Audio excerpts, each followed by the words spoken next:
அருந்தமிழ் நேயர்களுக்கு வணக்கம். என் பேர் கமலி. அண்ணன் சீமான் அவர்கள் கொள்கை பரப்பு செயலாளர் மற்றும் தொழில்நுட்ப பாசறை 2 பாசறையும் சேர்த்து கலந்தாய்வு கூட்டம் ஒன்று நடத்தியிருந்தாரு. அதில் அண்ணன் என்ன சொல்லியிருந்தாங்கன்னா, அதாவது நமக்கு நாமே ஊடக வெளிச்சம் நாம் தமிழர் கட்சிக்கு இல்லை. அப்படி இருக்கும்போது ஒவ்வொருத்தவங்களும் ஊடகவியல் மூலயமா நம்ம கட்சி கொள்கை கோட்பாடு எல்லாத்தையுமே வெகுஜன மக்களுக்கு சென்றடைய வைக்கணும். ஸோ நாம் தமிழர் கட்சியில் தொழில்நுட்ப பாசறையில் இருக்கிறவங்க மட்டும்தான் இதை செய்யணுன்றது இல்லை. செல்போன் இருக்கிற ஒவ்வொருத்தவங்களாலையும் இதை செய்ய முடியும். அதாவது ஒருத்தவங்க 5 பேருக்கு ஷேர் பண்றாங்கன்னா அந்த 5 பேரும் 5 பேருக்கு ஷேர் பண்ணா நம்மளுடைய கொள்கை கோட்பாடு மக்களுக்கு போய் சென்றடையும். ஏன்னா திராவிட கட்சிகளுடைய முக்கிய நோக்கமே தமிழ் தேசியம் வளரக்கூடாது, தமிழ் தேசிய சிந்தனைகள் மக்களுக்குள்ள போயிடக்கூடாது. அப்போ அதுக்காக என்னென்ன தடைகள்லாம் செய்ய முடியுமோ அத்தனையுமே தொடர்ந்து செஞ்சுக்கிட்டே இருக்காங்க. அதையெல்லாம் தாண்டி அதையெல்லாம் முறியடிச்சு தான் 8.22% வாக்குகள் நாம் தமிழர் கட்சி பெற்றிருக்கு. இந்த தேர்தலில் நம்ம இதையும் விட அதிகமாக 20%க்கும் மேலே நம்ம வாக்கு சதவீதம் காட்டணுன்றதுக்காக அண்ணன் சீமான் அவர்கள் இங்கே கூடியிருந்த அத்தனை பேருக்கும் இதை யூடியூப் மூலமா பார்க்கக்கூடிய அத்தனை பேருக்குமே ஒரு பூஸ்ட் அப் கொடுக்குற மாதிரியான ஒரு ஸ்பீச் கொடுத்திருந்தாங்க. அதே மாதிரி பிப்ரவரி 21 மாற்றத்திற்கான மக்களின் மாநாடு நடக்குதுக்கு. ஸோ அதுக்கு ஒருத்தவங்களா வராமல் ஒவ்வொருத்தவங்களும் ஃபேமிலியா வரணும். ஏன்னா இது மக்களின் மாநாடு, மக்களுக்கான மாற்றத்திற்கான ஒரு மாநாடு. அதனால எல்லாருமே வரணும். மாற்றத்தை விரும்பும் அனைவரும் இந்த மாநாட்டில் கலந்துக்கணும் அப்படின்னு அண்ணனுடைய விருப்பத்தை தெரிவிச்சிருக்காங்க. அண்ணனுடைய அரசியலை ஏற்றுக்கிட்டு தமிழ் தேசிய அரசியலை புரிஞ்சுக்கிற ஒவ்வொருத்தவங்களுமே பிப்ரவரி 21 கண்டிப்பா கலந்துப்பாங்க. அண்ணன் எதிர்பார்க்கறது 2 லட்சம் மக்களாவது கண்டிப்பா சேருவாங்கன்னு. என்னுடைய எதிர்பார்ப்பு 2 லட்சத்துக்கும் மேற்பட்ட மக்கள் அன்னைக்கு கூடுவாங்கன்ற நம்பிக்கை எனக்கு இருக்கு. ஏன்னா நாம் தமிழர் கட்சியில பயணிக்கக்கூடிய சகோதர சகோதரிகள் எல்லாமே சோசியல் மீடியா மூலயமா இந்த மாற்றத்திற்கான மக்களின் மாநாடை பத்தி தொடர்ந்து பேசிக்கிட்டே இருக்காங்க. கண்டிப்பா அண்ணனுடைய அரசியல் புரிஞ்சுக்கிறவங்க எல்லாருமே வருவாங்க. இதை பத்தி தான் அண்ணன் பேசியிருந்தாங்க. ஸோ அருந்தமிழ் தமிழ் தேசியத்துக்காக தொடர்ந்து நீங்களும் எங்களுக்கு சப்போர்ட்டிவா இருக்கீங்க. நீங்களுமே ஒரு தொழில்நுட்ப பாசறை தான். மிக்க நன்றி உங்களுடைய சப்போர்ட்டுக்கு. தமிழ்நாடு சீரழிஞ்சு போச்சு, புரியுங்களா? அதை மீட்டு எடுக்கிறதுக்கு தான் நாங்கள் போராடி 15 வருஷமா களத்தில் இருக்கோம். இப்போ இடையில சினிமா துறையை நம்பி விஜய்ங்கிறவரும் வந்திருக்கிறாரு. இப்போ சின்னம் கூட உங்களை கொடுத்துருக்காங்க. பசங்க என்ன பண்ணுறாங்க, எல்லா இடத்துலையும் விசில் சின்னம் படத்தை போட்டு பயங்கர ஆர்ப்பாட்டங்கள் பண்ணிக்கிட்டு இருக்காங்க. நீங்கள் ஏக காலத்தில் இந்த மக்களுக்கு பொதுநோக்கு பார்வையில் எதையுமே செய்யலை. உங்கள் ஃபண்டு அலாட் பண்ணி எதுவும் நல்லது கெட்டது செய்யலை. கொரோனா வந்திருக்கு, பேரிடங்காலம் வந்திருக்கு, வெள்ளம் வந்திருக்கு. அதனால் தயவு செய்து விஜய் நீங்கள் இதெல்லாம் சிந்திக்கணும். அரசியல் அப்படின்னாக்க கீழ்மட்டத்தில் நம்ம எல்லாமே செஞ்சு வந்தால் தான். எம்ஜிஆர் மாதிரி நான் வந்தார்.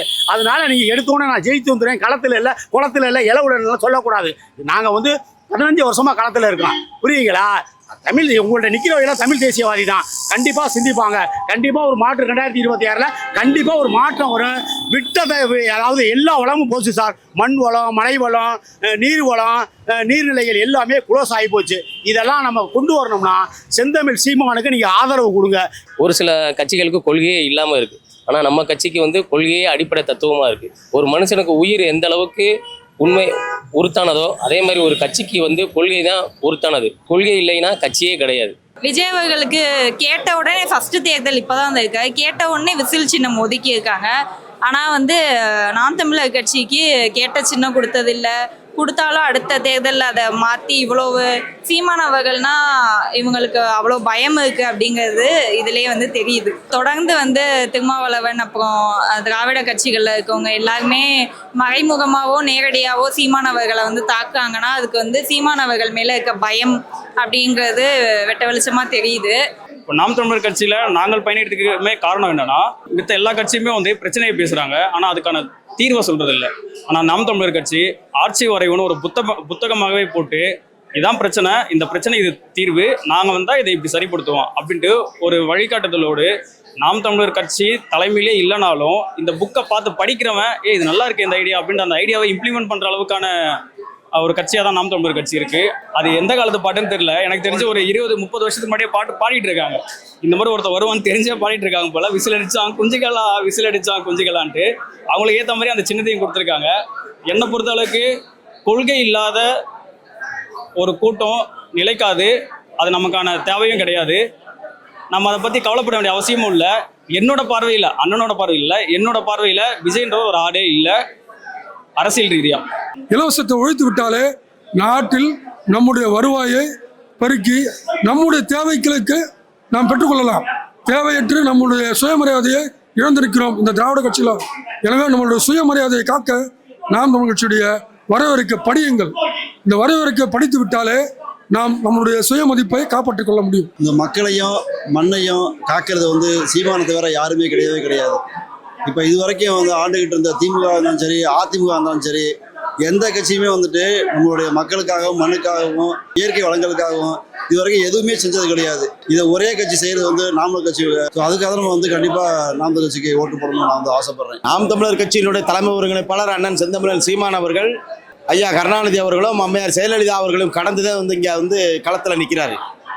அதாவது வந்து நடிகர் விஜய் வருவதனாலேயோ அதற்கு அச்சப்பட்டு இந்த கூட்டம் இல்லை. இது என்னுடைய நிலம், இது என்னுடைய மண், என்னுடைய வளத்தை காப்பதற்கும் மண்ணை மீட்டெடுப்பதற்கும் மலை வளத்தையும் காட்டு வளத்தையும் கனிம வளத்தையும் வென்றெடுப்பதற்கு யாருடையும் கூட்டணி வைக்க வேண்டிய அவசியம் கிடையாது.